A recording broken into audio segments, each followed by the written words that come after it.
Winter's day, and I'm off to find some parts I've not been to before.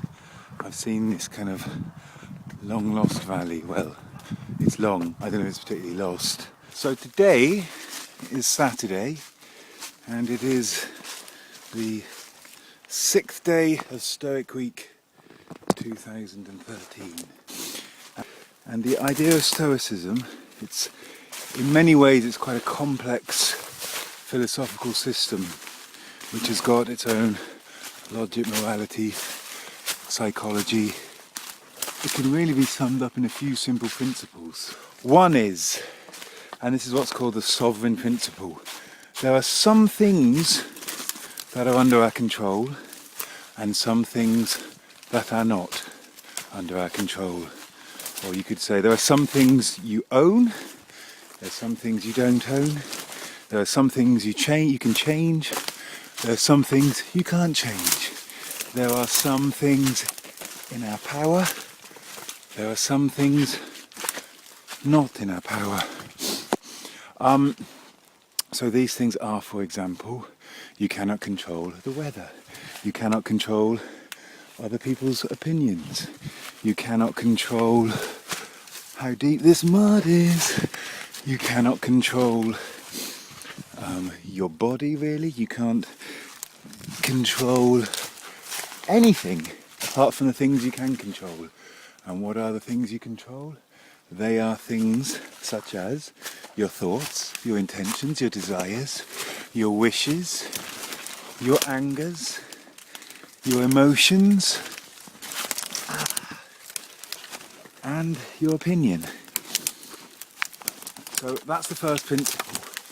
That principle, like all Stoic principles, they seem kind of like platitudes, and you will have kind of heard them before, no doubt. But when you think about them, their depth extends beyond that of mere platitudes. So, for example, the idea of this sovereign principle, there's some things under your control, something not under your control, is it gets extended by the notion, when you think about it, that it is unreasonable, literally unreasonable, to let things that are not in your control affect you, especially negatively. It is unreasonable to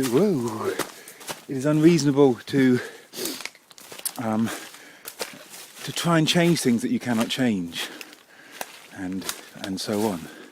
And that just makes total sense. So that's the first principle.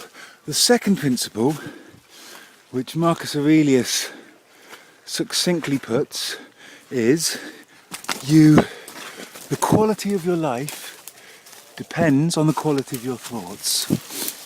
And that's profound. You probably have kind of thought, I've heard that, you are what you think, etc. Another kind of crucial principle of Stoicism, to perform every action as if it was your last. It's actually he kind of extends it, I'll talk about that in a minute, but this idea of performing every action as if it was your last, when you start applying that, which I've been doing the last few months, or trying really hard to, these are all practices, they're not kind of religious penances. When you try and practice that, especially over things that are kind of mundane, like putting the recycling out or mopping the kitchen floor. I mean, I'm quite kind of naturally shoddy and lazy when it comes to such chores.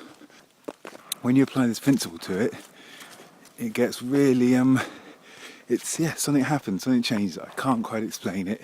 It's one of those things you need to suck it and see. So this idea of live every day as if it was your last and perform every action as if it was your last, really powerful. But Marcus Aurelius actually extends it even further. He says, imagine that you are dead, and so you imagine you just died and you got given your life again. Here, have another 5 minutes, or have another 50 years. That's how you should live your life, as if it's a gift. And that's powerful stuff. I think anyway. It's there's a lot of depth and power and potency hidden in the platitude of live every life, live every day as if it was your last. As well as the principles and the virtues to be cultivated, there are also these kind of practices, as in, oops, there's people up there with guns. Please don't shoot me. Hello? Am I going to get shot? Thank you very much. So there's another line from Marcus Aurelius, which I think, for me, sums up Stoicism really well, really beautifully. That you should train to be an athlete in the greatest competition or championship of them all, and that is not to be overwhelmed by anything that life throws at you. So I found this path, and now I'm just pegging it out of there. Whew, that was quite scary. Oh god, ooh. Right, flipping heck. At the moment I'd say I was a level 1 Stoic.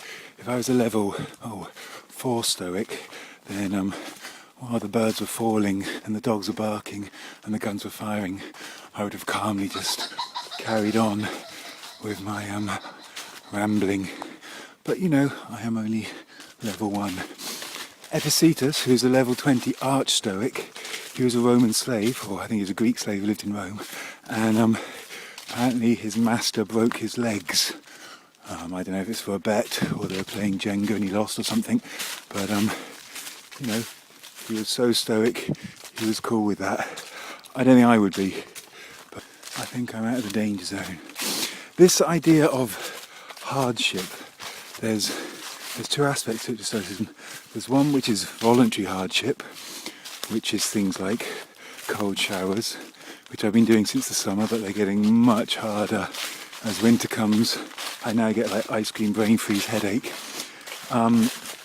So there's things like that. Fasting, which I've been doing a couple of years now, but I do it now in a kind of more stoic-y way. Back by the stream now, and after that little gunshot-induced detour, so trying to keep my feet dry, off I go again.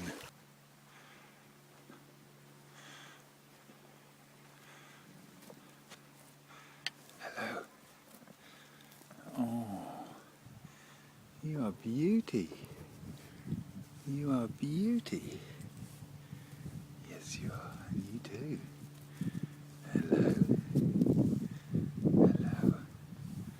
How are you? I wish I had a sugar lump, but I don't. I nearly bought some extra strong mints with me. Anyway, I'm going that away. I don't know if you want to come. Bye bye. Imagine they follow me all the way home. My kids would love it. Here's your Christmas presents.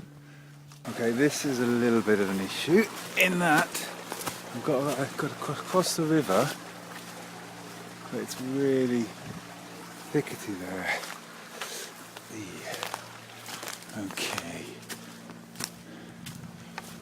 Okay, can I do it? That's probably really muddy over there as well. Right, this could be bye-bye. Oh man, that's far, isn't it? Ooh. Yeah. Is that he often comments on the insignificance of himself, and he says, you know, I'm a nobody, and think of all the nobodies who've gone before me. And what makes that so special is the fact that he is one of, I would say from what I know, reading about it, the best emperor, the most successful emperor Rome ever had as Empire and Republic. For 20 years he was this amazing emperor who went out into the field, and he lived it, but he talks so much about the kind of vacuousness of court life and sycophants and appearance and social status and all of these things, and you really get the feeling that he means it. And he's emperor, and Epictetus, he's a slave, and he says the same kind of things. It's totally unimportant. All that is important is living a virtuous life. That's it. So I'm in the pub. I've got about another, 2 miles to go, and the cider is my Lucozade. But I've just noticed something quite odd upon my hat. I have 2 mating beetles. I've never seen beetles making love. It's quite beautiful actually, I don't want to disturb them. So I shall return to my cloudy Cornish friend.